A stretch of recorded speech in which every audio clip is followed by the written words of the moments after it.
The Department of Public Health and Human Services is pleased to bring you Aging Horizons. Medicare, Medicaid, Social Security, fraud, legal issues, veterans benefits, and caregiving. Aging Horizons is a program dedicated to inform and prepare Montanans on these timely issues, making a difference to you and your loved ones. Here now is today's program host. Hi folks. Today on Aging Horizon, our guest is Mr. Carl Roston, who is the Suicide Prevention Coordinator for DPHHS. Carl's been with us before and he always brings us lots of great information and ways for us to look at keeping our families and ourselves safe and always having the support we need in our communities. Please stay with us. We have a great show for you today. With as many as 1 in 10 Americans at risk for Alzheimer's or some other form of dementia, chances are someone you know and love will receive that diagnosis. When that happens, you may well feel devastated, but know that you are not alone. Help is available. You don't have to face dementia by yourself. Call the free 24/7 Alzheimer's Association helpline, 800-272-3900, for guidance and support. It's been 27 years. I never thought I'd still be smoking, but here I am, COPD and all. I'm about to have a granddaughter. There's so much to show her, but I'm scared I won't be able to keep up like I used to. I kind of gave up on myself on quitting. But it's different now. I want to be here for her and for my daughter. When I stopped showing up, Jim showed up at my door. He took me to the hospital in town to get me help. That's the day Jim saved my life. Everyone has a role to play in preventing suicide. Know the signs and don't be afraid to speak up. If someone you know is in crisis or emotional distress, the only wrong thing to say is nothing at all. Call 800-273-TALK or text MT to 741-741. Every generation produces heroes, men and women who step forward to defend our country in time of need, no matter the personal cost to themselves.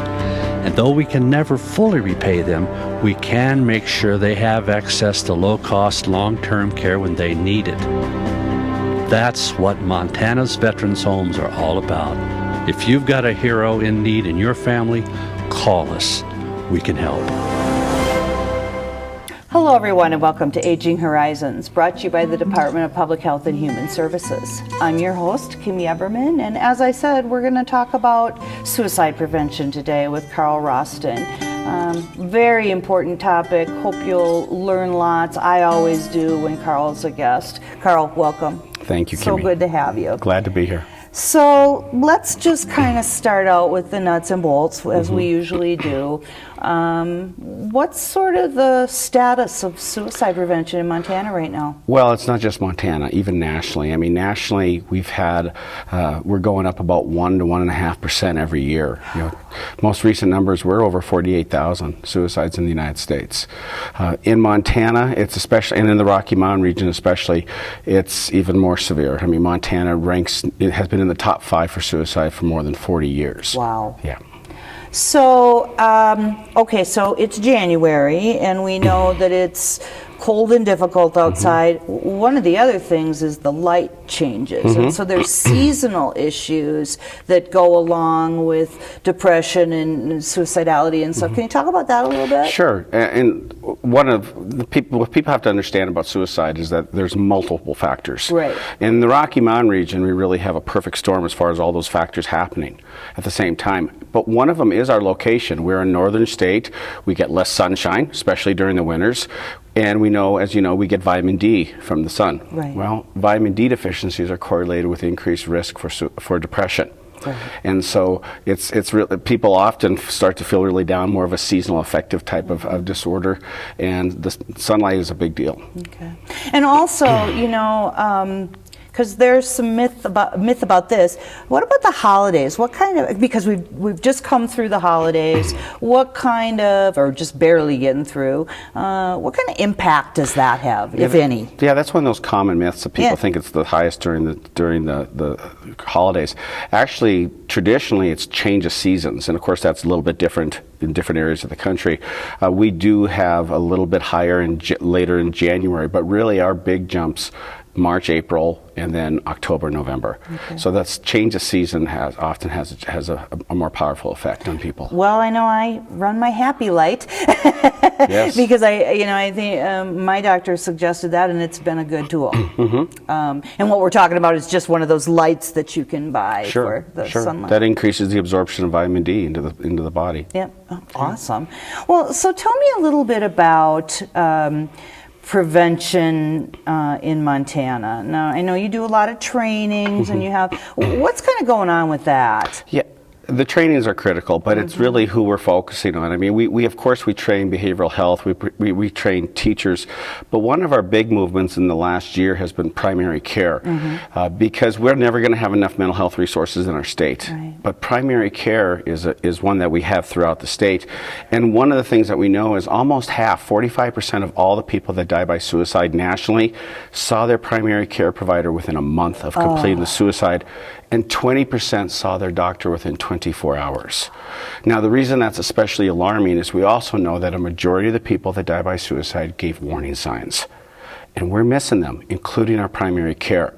So risk assessment, depression screening is becoming critical as part of kind of a universal screening for patients, and that is a national recommendation. But we're really working with primary care providers on, as part of their vital stats that they pull on people, the weight, the blood pressure, that they also do a depression screen, and it's really critical. And what they're recommending is down to age 12 that there should be universal screening for depression. I think that's the best way for us to catch it at an early point, because we know that early intervention is critical. Right. And I think what does that look like at the doctor? Do they just ask you a few questions? Actually, nothing a big deal, right? No. Actually, for a lot of places, it's called the PHQ, which is just a standard depression screen, and there's 2 questions that they'll ask. If you come up negative on those 2 questions, you don't go any further. If they come up as positive on either one of them, then there's a few more. There's about 7 more questions that they ask, which is a screen for depression, and then your healthcare provider can go more in depth with you. But this is something that should be done for all people, and I really encourage people that when they go to see their doctor, if they're not given that, they should ask for it. That's a smart idea. Especially if they have symptoms or if they're worried about, even in a family member, that they should encourage that. Well, and I think another reason why that's so important is, we've talked about it so many times, is the stigma. Get rid of that and just have a discussion about how you're feeling. And stigma is one of the biggest issues in our region. I mean, we have that cowboy up mentality, the sense of independence. We don't like to talk about our problems, and especially when it comes to issues like depression and anxiety, we see it as a weakness, and we see ourselves as a burden. And the only way we're going to start to address that, which is a cultural issue, and it takes a cultural shift in thinking, the only way we're going to start to address it is that we get saturated with it. We get used to talking about it. We're asked about it. I think that's the only way we start to challenge that stigma.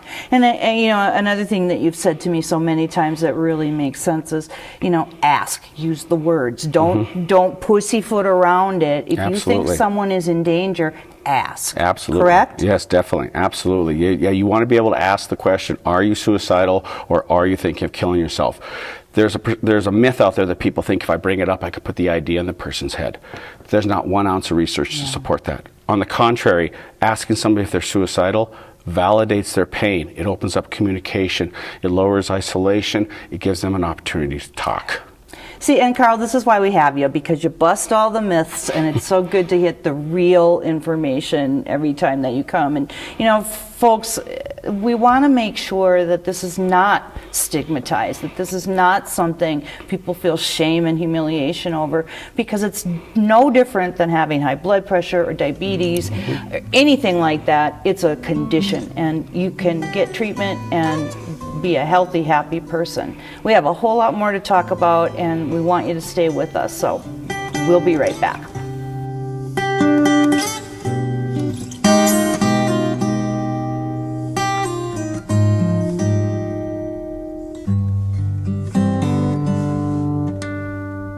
I was diagnosed with diabetes in 1992, and I went into denial. It made me angry. I was a professional chef, and I didn't want to change my eating style. It took me a long time to get serious about managing my health. My perspective changed from resentment to one of loving my body, the container for my spirit. Getting help from my diabetes educator supported my goals of improved self-care. I want to feel good and have a great life. My diabetes educator helps me do this. Good care is your right. In Montana, there's over 11,000 beds in nursing homes and assisted living facilities. If you or a family member needs assistance or help in obtaining information about care issues and placement options, call 1-800-332-2272. If you or a family member need information about Montana's long-term care resident rights, or if you need help solving a problem or a complaint about a nursing home or an assisted living facility, call us at 800-332-2272. If you give or receive care, you already know that it can cause stress on caregiver and receiver alike. The good news is, if you have limited resources, help is available. The Montana Lifespan Respite Program may be able to help you pay for care while you take a break. Even better news is how easy it is to apply. You can get an application online or have one sent to you. We'll get back to you within 5 working days. Respite for caregivers. It's okay to need it. It's okay to want it. It's okay to get it. Montanans are independent. We're also responsible, protective, and committed to our families and communities. That's why we've done so well against COVID-19. As we open up, we've got to keep doing what we do best.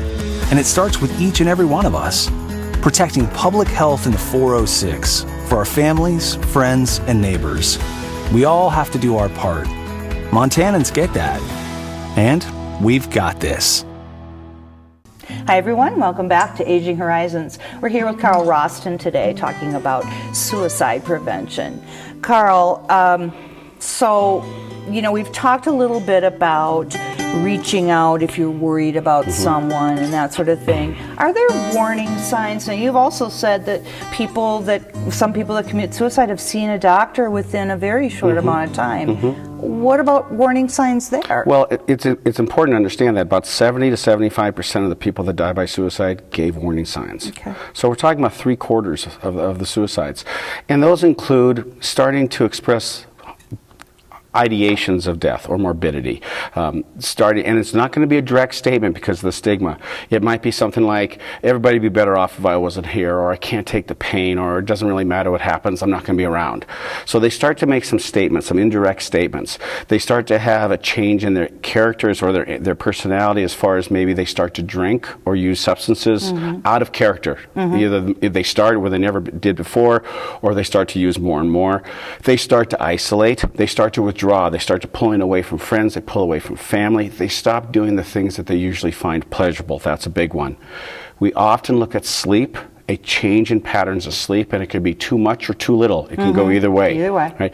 There often is a sense of irritability or kind of on edge, like there's something, like they get really angry about things that out of proportion. Yeah, out of proportion. They start to give possessions away. They start to settle their estates. They start, there's a deterioration in personal hygiene many times. They stop caring for themselves. Lots of those types of things. But overall, a change, reckless behavior. They start to engage in high-risk behavior, and that could be, it could be spending money, maxing out a credit card, gambling, illicit drug use, sexual, multiple sexual partners. But they start to have a change in their character. Okay. So big warning signs if you're watching, and especially if you know that person, you know their character, right? And so you're going to be able to see some of those. Okay, so let's say you've seen some of these. What do you do? All right. So first of all, as we mentioned in the last segment, we want to be able to ask directly. If you see these warning signs, ask the person: Are you suicidal, or are you having thoughts of killing yourself? Being direct is the best approach. You do not want to ask the person, are they thinking of hurting themselves? Because that's completely different. Someone who's in a mental health crisis often think very literal. No, I'm not thinking of hurting myself. I'm thinking of killing myself. So it's really important to use the direct words. And then we go into what we call persuade, where you're saying, all right, I don't want this to happen. Let's go talk to somebody. No, I'm not going to keep it a secret. There's no secrets when it comes to suicide, and that's critical for people to understand. Even if you walked into your doctor's office and said you were suicidal, HIPAA doesn't apply to suicide, right? So you never leave a suicidal person alone. You don't be sworn to secrecy. You don't assume that they're just venting or just blowing off steam. Or trying to get attention. Exactly. That's exactly. Yeah. And then the most important piece is you take them directly to help. And now in Montana, depends on where you're located. That could look different, but ideally you're taking them directly to the ER, right? That's the one. If you have an ER, take them there. It might be, but if you're in a community that maybe doesn't have an ER, rural community, you're taking them to your local clinic. You can call 911. We train law enforcement officers on how to do risk assessments. But we also have 2 crisis numbers that are critical that people can use, not only for themselves, but if they're concerned about somebody else. We have the Suicide Prevention Lifeline, which is 800-273-8255, or TALK. Right. 24/7, and they can initiate active rescue. We also have a crisis text line where they can text MT to 741-741, and a crisis counselor comes back in within 3 to 5 minutes and starts an interactive conversation, and they can also initiate active rescue. They can bring help to you. So it's really important that I want people to know that there are resources out there. They're not alone in this. And also that the resources come in enough different formats that there must be something for everyone. Absolutely. So for instance, the text line. Exactly. That's for kids. I mean, kids usually, 80% of the people that text are under the age of 24. So that's something. And the Lifeline number is probably going to become more usable in 2022 because it's being changed to a 3-digit number, 988. But that's not going to start till July of 2022, but that's going to make it even more accessible for people. That's great. And then it follows the sort of 911 sort of, it's a universal place you can call for that. Yes, absolutely. I just think that sounds wonderful, and sorry we have to have it, but and I think it's important. Let's just really let folks know. Use the words. Don't pretend or sugarcoat or any of that. And one other thing I'd want to mention is if you're worried about a loved one, make sure you secure the home. In other words, we want to make sure you want to lock up firearms to make sure, because in Montana, 63% of the suicides are by firearm. That's much higher than the national, and it's much higher for kids. So we want to make sure we safely store firearms. If you notice the warning signs, lock up medications. Even working with your pharmacist about maybe if you have a loved one that's on a medication, maybe a week's supply instead of a month's supply. All those things. Anytime you can reduce access to means, you lower the probability of a suicide. I think that makes great sense, and some great tools for folks to use. And everyone, it isn't in a vacuum. There's lots of things going on around you that can help. As Carl said, there's many resources. There's the text line, there's the hotline, there's your community ER, there's your doctors in your community. You can call 911. The police and first responders are trained in suicide prevention as well. You don't have to do this alone. There's a bunch of support out there for anybody who reaches out. And we want to help. We want to make sure that you're safe, that you're secure, and that you're living your best life. We have some more tips for you and some more information, so stay tuned.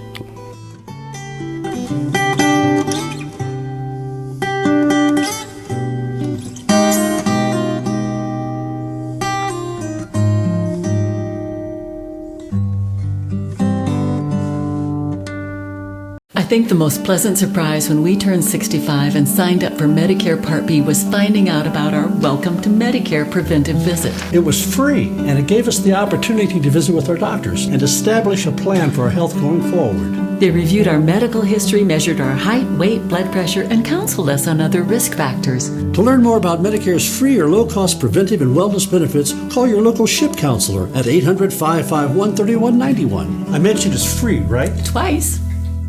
In 20 years at an electric utility, I've seen the hardships many of our neighbors face with high winter heating bills. Ross Holter, Flathead Electric Co-op. That's why I donate to Energy Share of Montana. I just hate the thought of senior citizens, and young kids especially, being cold in the winter. Donate to Energy Share. Help your neighbor stay warm. To donate, call 888-779-7589 or go to EnergyShareMT.com. Energy Share, you can help your neighbor stay warm. This is Sergeant Jones. Please respond. I was separated from my squad. Requesting backup. Anyone? Please respond. I'm all alone here.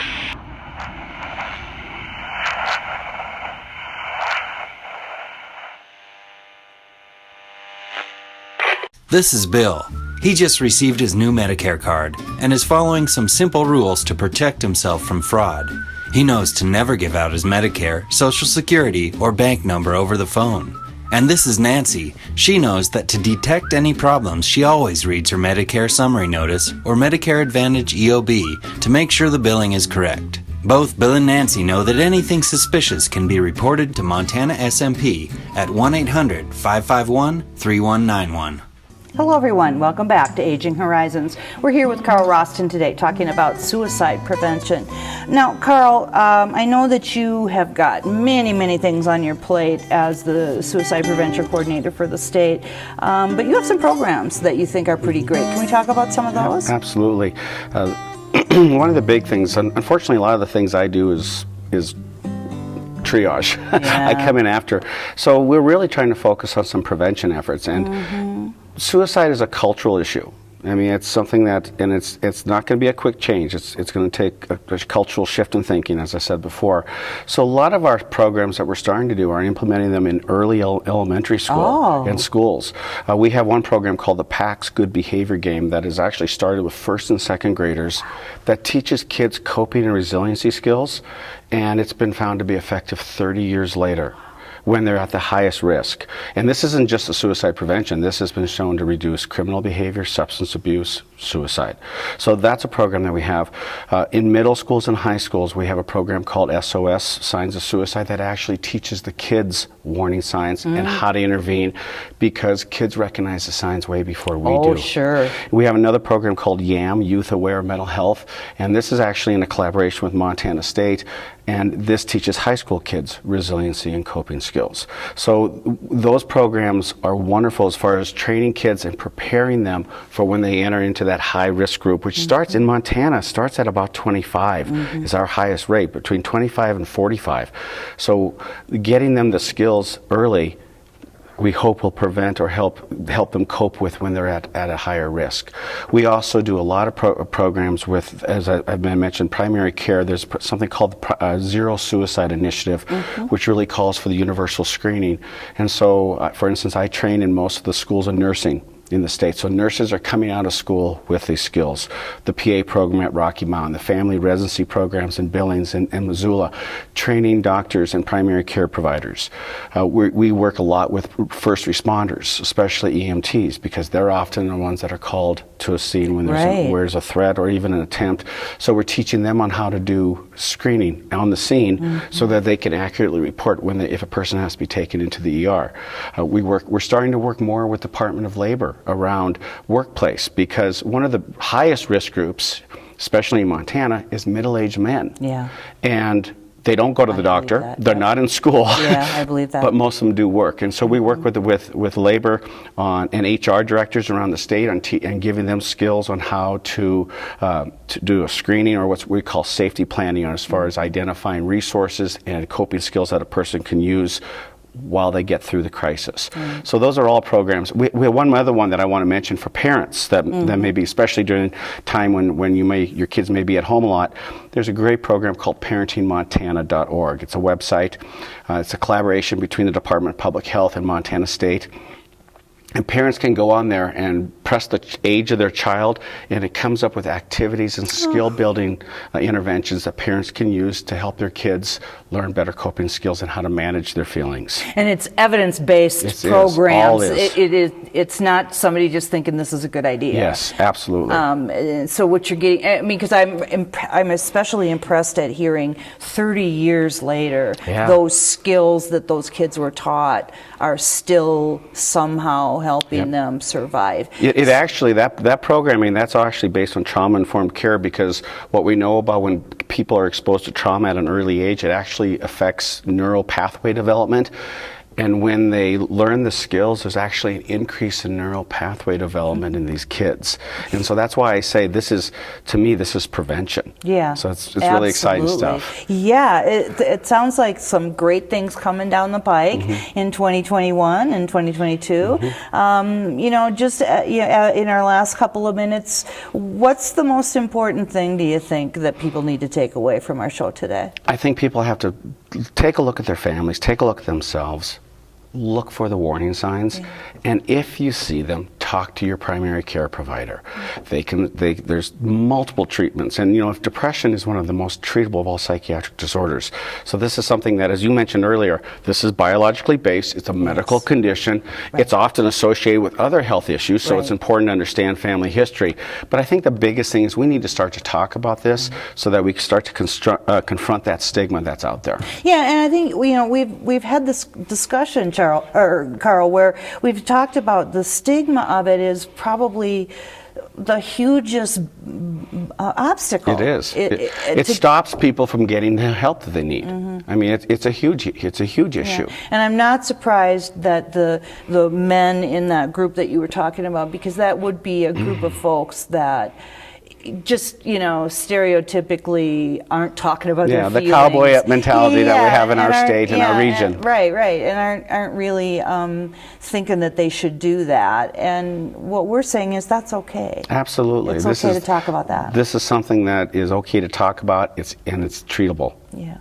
And I also think I like what you said about look at your family, because I think we know that people together have lots of things that they can work through, but they're together. Right, and I mean, there's more and more research showing that we know that depression runs in families, but there are also some indications that suicide may run in families.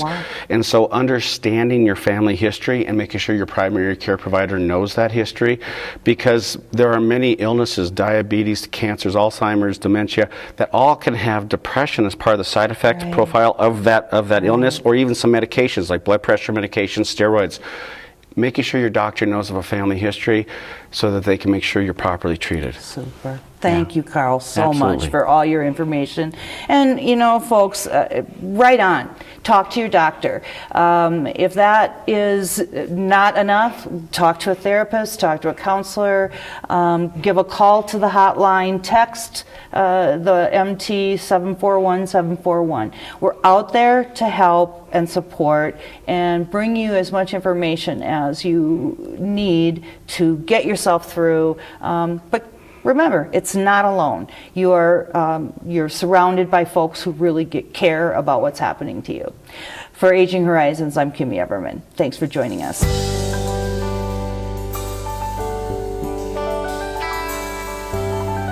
Special thanks to the Department of Public Health and Human Services for their continued support. Hosts on Aging Horizons are program specialists at the Montana Office on Aging. Production facilities provided by Video Express Productions.